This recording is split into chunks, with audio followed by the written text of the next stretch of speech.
Hey, so today we're going to talk about marketing expectations, right? How many calls to make per prospect, how many calls to make per lead. You got to understand the value of a lead, right? So whenever we buy leads, right, these leads are expensive a lot of times. We're spending sometimes $10, $20, $30 a lead, tens of thousands of dollars on each lead. We're paying for Just pouring it on. yeah, just pouring it on because we believe we have a service to offer people. We want to be out there marketing and selling. And so every time we get a lead, first 72 hours after getting a lead, we always say call them between 10 and 15 times, right? Within the first 24 hours, we try to call them 3 to 6 times. Just let them know, hey, we're interested in helping you out. We want to be the first to call, right? The moment a lead comes in the inbox, we want to be right away, immediately call the prospect a couple times, right? Double tap.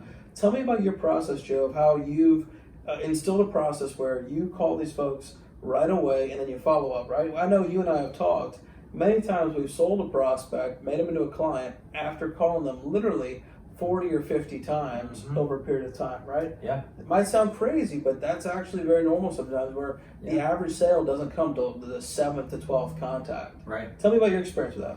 Honestly, it's really just the law of large numbers. You have to understand that the more you call, the more you're going to get. You can expect to make an appointment every 50 calls. That's just going to happen. But when it comes to actually following up and making sure you call the client the right amount of times, as soon as they come in, I'm always telling my team, double tap every call you make. Call them twice in a row. Call them if it rings 4 times and they don't answer, hang up. 1 second goes by, dial them again. Right, I would say you expect to make a sale every 50 calls, right? Yeah. Yeah, we make appointments a lot faster than just 50 calls. How many calls before you get an appointment usually? Oh, it's between 10 and 20.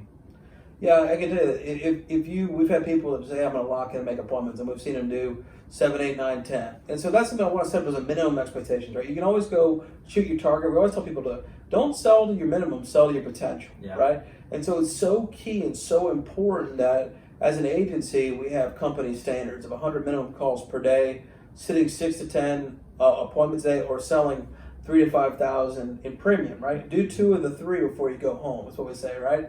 And so we have a lot of people that will make 200, 300, 400 calls a day simply because they're trying to hit their numbers. They're trying to hit their numbers for the month, the week, right? And without any apology, they're trying to go after all the leads possible and we've had people set 15 to 17 appointments in a day, right? So don't think that that's abnormal. Just that we need to change the culture where, hey, no, working hard, working diligent, massaging a lead, maturing the lead through the process, right?